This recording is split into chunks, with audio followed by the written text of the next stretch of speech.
Oi irmãos, tudo bem? Bem-vindos a mais um vídeo aqui do canal, mais um vídeo de estudo da Palavra de Deus. E hoje, continuando o assunto bíblico, nós vamos ler o Grande Conflito, capítulo 4, um povo que difunde a luz. Antes de iniciarmos, gostaria de lembrar os irmãos que esse é apenas um resumo que eu faço. Recomendo aos irmãos a leitura completa do aplicativo, no aplicativo da Bíblia, ou ouvir o audiobook também no aplicativo da Bíblia. Vamos lá. O Grande Conflito, capítulo 4, um povo que difunde a luz. Por entre as trevas que beiravam a terra durante o longo período da supremacia papal, a luz da verdade não poderia ficar inteiramente extinta. Em cada época houve testemunhas de Deus, homens que acalentavam fé em Cristo como único mediador entre Deus e o homem, que mantinham a Escritura Sagrada como única e verdadeira, como única regra da vida, e santificavam o verdadeiro sábado. Então aqui nós vemos já instruções, lembranças importantes. Sempre, durante a existência do ser humano na Terra, depois do pecado, sempre houve um povo fiel a Deus.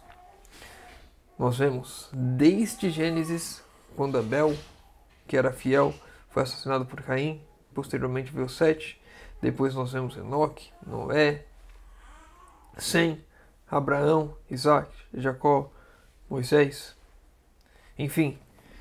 E aí nós vamos avançando, Davi, Salomão em um período, depois caiu em pecado, se arrependeu.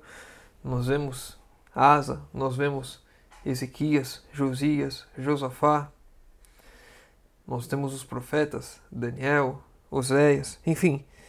Sempre houve um remanescente que guardava verdadeiramente a fé em Deus, e mesmo que todas as dificuldades aparecessem, mesmo que todos estivessem contra, como nós vemos com Elias, ele, o único profeta de Deus em meio a tantos profetas de Baal, enfrentou-os e venceu. Sempre haverá um povo remanescente fiel. Mesmo no tempo que nós vamos entrar agora, na Idade Média, na época das trevas, houve um remanescente fiel que guardava as Escrituras, que estudava as Escrituras, que aprendia através das Escrituras e observava a lei de Deus. Sempre haverá, sempre houve, sempre haverá. Foram estigmatizados como hereges, impugnados os seus motivos, criticado o seu caráter e suprimido, difamados ou mutilados os seus escritos. No entanto, permaneceram firmes e de século em século mantiveram a fé em sua pureza como sagrado legado às gerações vindouras.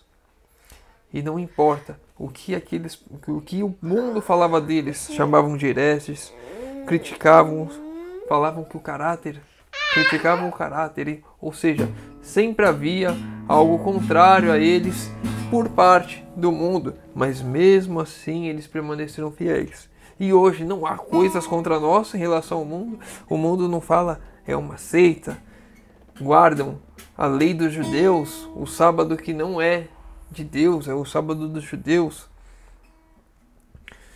Enfim, sempre há um motivo para criticar, sempre há alguma coisa ali querendo distorcer o caráter ou imputar algum tipo de crime. Mas ainda assim, esse povo, lá na Idade Média, permaneceu fiel, e do mesmo modo, eu e você devemos permanecer fiéis também, mesmo com todos os rótulos pejorativos que possamos receber. A história do povo de Deus durante os séculos de trevas, que se seguiram a supremacia de Roma, está escrita no céu, mas pouco espaço ocupa nos registros humanos. E aqui é importante, muitas vezes as pessoas pensam e se preocupam com o que vão falar de mim, o que vão falar da minha igreja. Olha o que está acontecendo. O que nós devemos olhar é escrever a nossa história no céu, nos registros celestiais.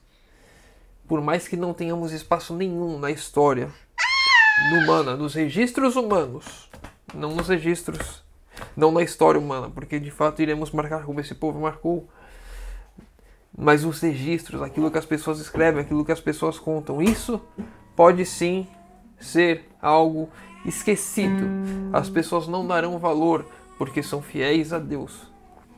Mas no céu, a minha e a sua história tem que estar escrita. As nossas histórias têm que estar escritas no registro de Deus. Cabe a mim e a você nos entregarmos a Deus, buscarmos a Deus para que nossa história seja escrita no céu. Nenhuma igreja dentro dos limites da jurisdição romana ficou muito tempo sem ser perturbada no gosto da liberdade de consciência. Aqui um ponto que eu já falei várias vezes quando estávamos estudando Atos dos Apóstolos e agora novamente vem. Nenhuma igreja dentro dos limites da jurisdição romana, ou seja, se eles controlam o Brasil, nenhuma igreja dentro do Brasil ficou muito tempo sem ser perturbada no gozo da liberdade de consciência. Não tinham liberdade de consciência. Por que não tinha essa liberdade de consciência? Porque a igreja romana queria impor as suas leis, não permitia a liberdade. E não é isso que já vem acontecendo conosco hoje. Se você for olhar aí essas eleições que passaram, muitas decisões arbitrárias. E agora, como eu já falei aqui várias vezes, eu não tenho partido político, não torço para político, não votei em nenhum dos dois lados, mas claramente decisões jurídicas sendo tomadas apenas para um dos lados. E isso aqui é importante, porque começaram tirando a liberdade em um ponto, para avançar para a liberdade religiosa. Não demora muito. Sempre começa por algum lugar. Nesse caso, começou pelas opiniões políticas. Poderia começar por tantos pontos. Mas a liberdade de consciência dos seres humanos será tirada. A minha liberdade de consciência e a sua vão ser cerceadas. Teremos que ir contra as leis do mundo para termos a liberdade de consciência, para adorarmos o nosso Deus conforme está escrito, não conforme o mundo disser, porque o mundo vai dizer: agora todos devem observar o domingo e não o sábado. De alguma maneira vão nos forçar a transgredir o sábado e observar o domingo como um dia de festa, como nós vimos ontem, o domingo como um dia de honra e de alegria, porque Jesus ressuscitou nesse dia. Então, vão buscar tirar a nossa liberdade de consciência, vão buscar subverter a lei de Deus, como já o fazem hoje. Cabe a mim e a você termos a certeza de tudo, e eu já falei isso mais de uma vez, tudo aquilo que tira a nossa liberdade de consciência é contra Deus, por mais que seja algo que pareça ser de Deus. Se viesse uma lei que obrigasse todas as pessoas a guardarem o sábado, seria uma lei que tira a liberdade de consciência, então uma lei contra Deus, porque Deus não força ninguém a nada. Deus mostra os argumentos, os fatos, com amor, e temos de tomar essa decisão por aquilo que Deus nos mostra. Mal o papado obtivera poder, estendeu o braço para esmagar a todos os que recusassem a reconhecê-lo, a reconhecer-lhe o domínio. Ou seja, todos aqueles que não obedeciam o seu poder, a sua autoridade, ele estendeu os braços para esmagar, ou seja, foi atrás, foi buscar matar. Da mesma forma como aconteceu antes, vai acontecer nos nossos dias. Isso já está sendo arquitetado. Liberdade de consciência já tem tido pitadas em vários lugares do mundo referente a isso, forçando as pessoas a algo.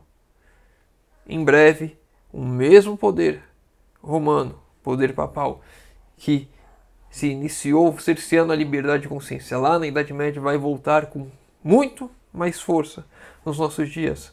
Se não estivermos preparados, se não estivermos firmes com Deus, iremos vacilar e iremos abandonar a fé. Roma, porém, fixara os olhos na Bretanha e resolvê-la pô-la sob sua supremacia. No século VI, seus missionários empreenderam a conversão dos pagãos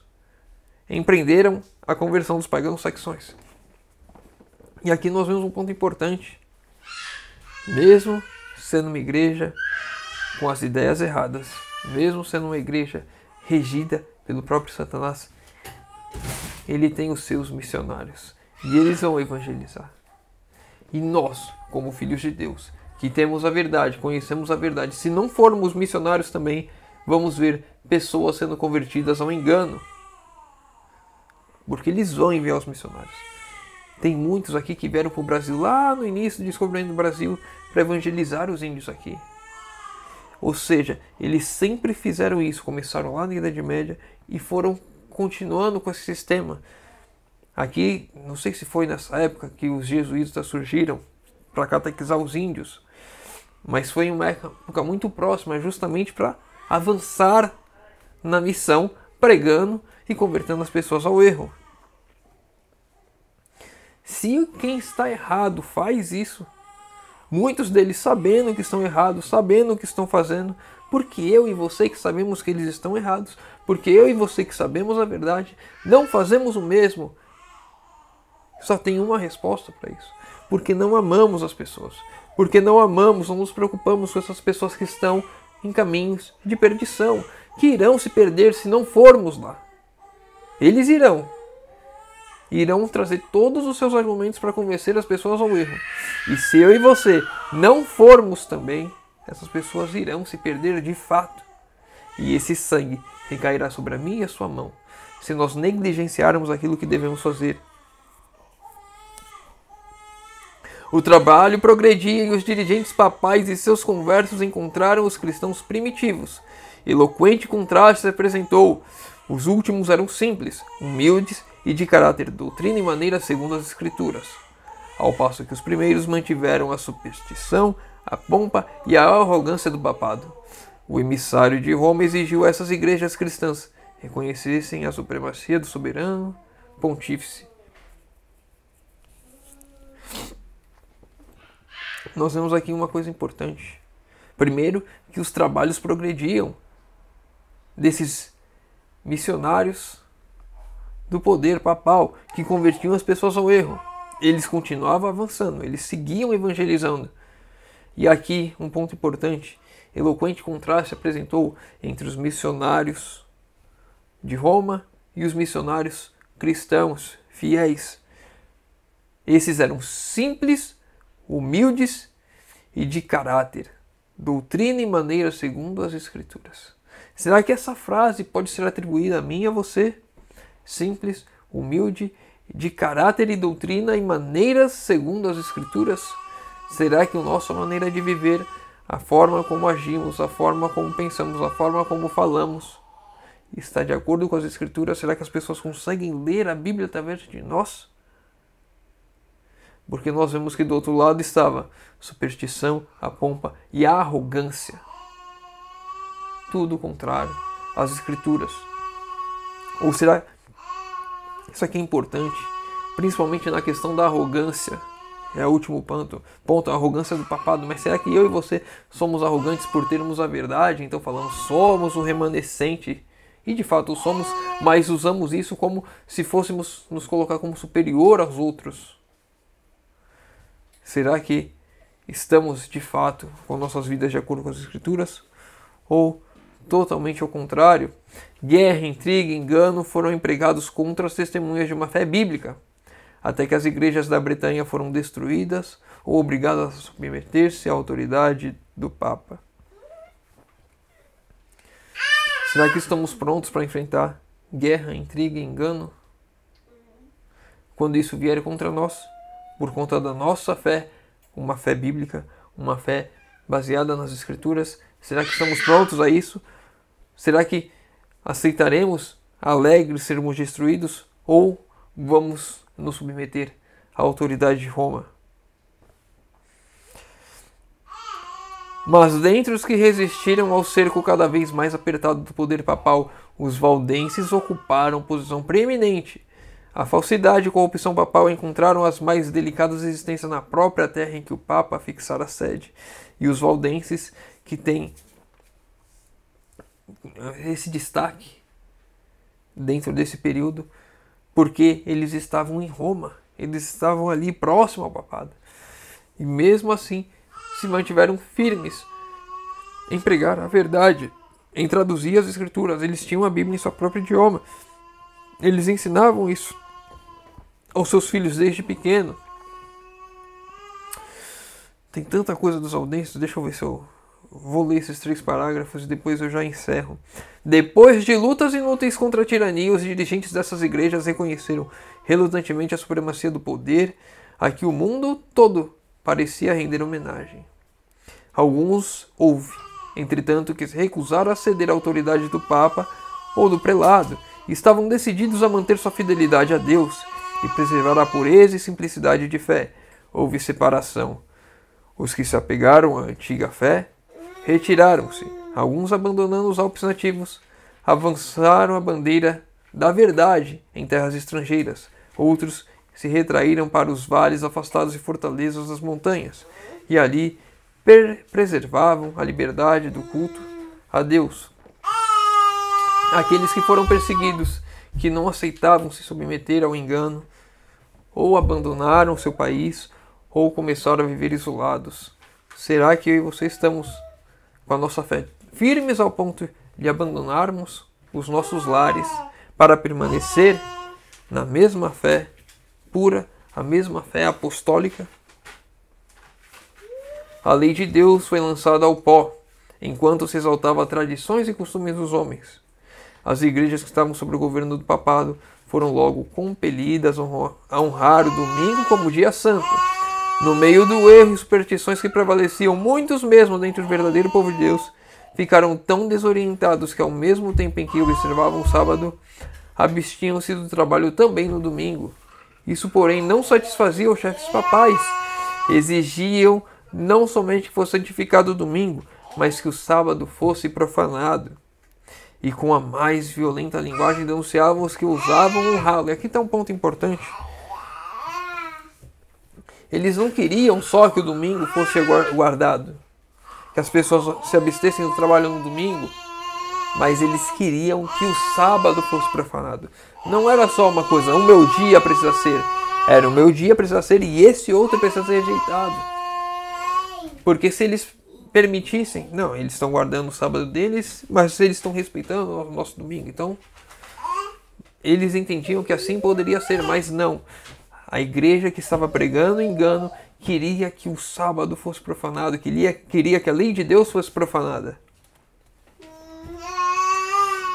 De mesmo modo, pode ter certeza, irmão, que isso irá acontecer em breve. Primeiramente, uma lei para nos abstermos do trabalho no domingo, ignorando o sábado. Posteriormente, forçando-nos a profanar o sábado. Primeiro, uma lei para que o domingo seja aceito. Depois, uma lei para que profanemos o sábado. Os valdenses foram os primeiros entre o povo da Europa a obter a tradução das Sagradas Escrituras. Centenas de anos antes da Reforma, possuíam a Bíblia. Aqui um ponto importante, os valdenses viviam no tempo de 1100, por aí. Século XI. A Reforma veio no século XV. Se eu não estou errado nas minhas contas. Centenas de anos antes da Reforma, possuíam a Bíblia em manuscrito, na linguagem materna. Tinham a verdade incontaminada e isso os tornava objeto especial de ódio e perseguição. Declaravam ser a igreja de Roma e a Babilônia, apóstata do Apocalipse, e com perigo de vida erguiam-se para resistir às suas corrupções. Aqui 2 pontos importantes. Eu vou ler tudo, depois eu volto nesses pontos. Opressos pela prolongada perseguição, alguns comprometeram sua fé, cedendo pouco a pouco em seus princípios distintivos, enquanto outros sustentavam firme a verdade. Durante séculos de trevas e apostasia houve alguns dentre os valdenses que negavam a supremacia de Roma, rejeitavam o culto às imagens como idolatria e guardavam o verdadeiro sábado. Esses 2 pontos são importantes demais. Primeiro, já na época dos valdenses, muito antes da Reforma. Deixa eu ligar a bateria aqui. O que aconteceu nessa época? Eles já mostravam e falavam que a Babilônia, apóstata do Apocalipse, era justamente a Igreja de Roma. Eles já faziam essa associação, que nós sabemos hoje que é, mas que por algum motivo é ignorado e não é alertado e não é advertido no mundo hoje, porque isso é... fugiu a palavra, que não é nem antiético a palavra, é ofensivo. Você não pode falar isso é ofensivo. Você não pode falar a verdade porque é ofensivo. Enfim, já os valdenses já pregavam isso lá atrás. Cadê o outro ponto? Tinham a verdade incontaminada e isso os tornava objeto especial de ódio e perseguição. Eles eram odiados e eram perseguidos porque eles tinham acesso à palavra. Eu não lembro se eu comentei ontem, mas um dos pontos lá que a igreja tomou como atitude, além da idolatria de imagens e outras coisas, foi justamente cercear o direito à leitura da palavra. Apenas os sacerdotes podiam ler a palavra e assim eles controlavam as pessoas. Mas os valdenses, eles tinham a Bíblia traduzida, os originais, na sua língua materna. Então eles tinham acesso às escrituras. E deixa eu encontrar aqui o último texto para a gente encerrar. Nesse resumo que eu conversei com os irmãos, eu li menos da metade do meu resumo. E esse resumo, essa parte que eu fiz, não chega nem na metade do capítulo.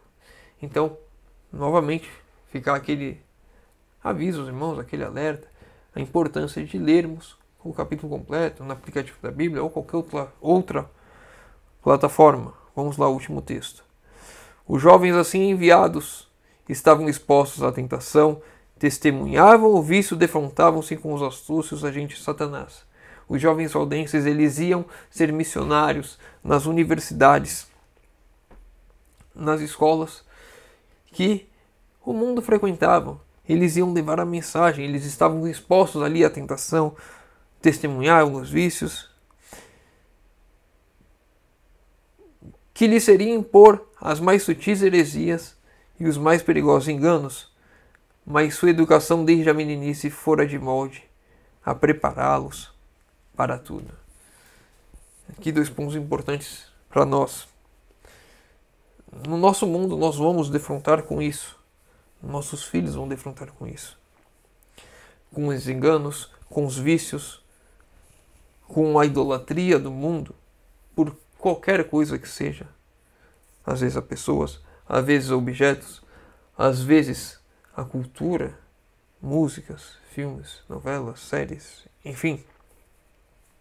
Todo tipo de vício, todo tipo de coisa abominável, todo tipo de coisa que nos afasta de Deus e nos levaria a profanar a nossa fé. E aqui um ponto chave. Sua educação desde a meninice fora de molde, prepará-los para tudo isso. Primeiro, pais. A educação dos filhos desde criança. Para que eles estejam preparados para quando forem às universidades do mundo, se eles forem, para que no momento que eles forem, em qualquer lugar eles estejam preparados para ver essas situações, ver as tentações e não se deixar levar por elas. Não se deixar seduzir pelos caminhos tortos. Satanás vai ser sutil, vai ser ardiloso, vai usar de astúcia, vai usar de engano para subverter os nossos filhos. E devemos prepará-los desde pequeno para que isso não aconteça. E agora o segundo ponto. É a mesma coisa, mas para mim e para você. Se não nascemos na igreja, não há nada que Deus não possa transformar. Eu não fui preparado desde pequeno para suportar isso. O Espírito Santo pode me capacitar e te capacitar, desde que dediquemos tempo a isso. Tem um outro ponto aqui, eu não sei, não vou achar agora que eu não separei.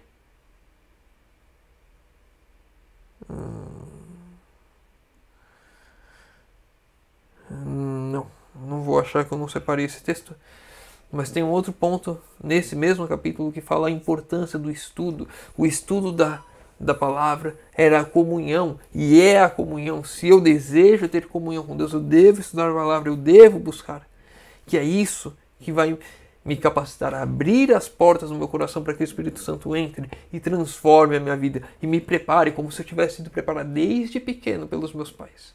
Porque quando eu sou preparado desde pequeno, quando preparamos nossos filhos desde pequeno, estamos ensinando eles no caminho, andando por ele e mostrando aonde andar, ensinando-os através da nossa comunhão, para que eles tenham comunhão, para que eles abram as portas desde criança, por isso precisamos trabalhar na vida deles e os transformar desde pequeno, porque desde o ventre a nossa tendência é ir para o mal, e por isso tem que ser trabalhado desde pequeno, para que não sigamos as nossas próprias vontades, mas sim façamos a vontade de Deus. Que eu e você possamos, nesse exemplo dos valdenses, leia o capítulo completo, tem muita coisa que eu não consegui trazer aqui nesse tempo que nós estamos estudando. Leia, busque, pegue os exemplos, tem muita coisa boa que deve ser incorporada em nossas vidas. Que eu e você possamos, hoje, instruir os nossos filhos, os nossos jovens, no caminho, para que eles suportem as tentações independente de onde forem. E que eu e você possamos ter comunhão para abrir as portas do nosso coração, para que o Espírito Santo habite em nós, transforme-nos, para que também possamos vencer as tentações desse mundo. Vamos ficar por aqui. Se o irmão ficou com alguma dúvida, deixa nos comentários. Se o irmão tem algum outro ponto que leu, gostaria de discutir, deixa nos comentários, que eu vou ler, vou estar respondendo. A gente vai estudar e crescer espiritualmente juntos. Pedir de oração nos comentários, que eu vou estar orando por todos. Convido os irmãos, se puderem, fechar os olhos para falarmos com Deus. Senhor Deus, Pai amado, obrigado, Senhor, que mais uma vez temos a oportunidade de abrir a Tua Palavra e de estudar. Pai querido, te pedimos, Senhor, por favor, vem, habita em nós, transforma o nosso ser, Senhor. Nos prepare para enfrentar esse mundo, que possamos ser os verdadeiros missionários, Senhor, levar a Tua mensagem onde quer que for. Sabemos que aquele que é Teu inimigo, o nosso acusador, está trabalhando com seus agentes missionários para proclamar o engano, que possamos, Senhor, como Teus filhos, assumir a nossa posição, levantar o estandarte de Cristo e levar a mensagem de salvação a esse mundo, Senhor. Levar o amor de Cristo a todos que estão ao nosso redor, Senhor. Te pedimos forças e proteção nessa caminhada, Senhor. Te pedimos isso em nome de Jesus. Amém. Meu irmão, fica com Deus e que Deus te abençoe.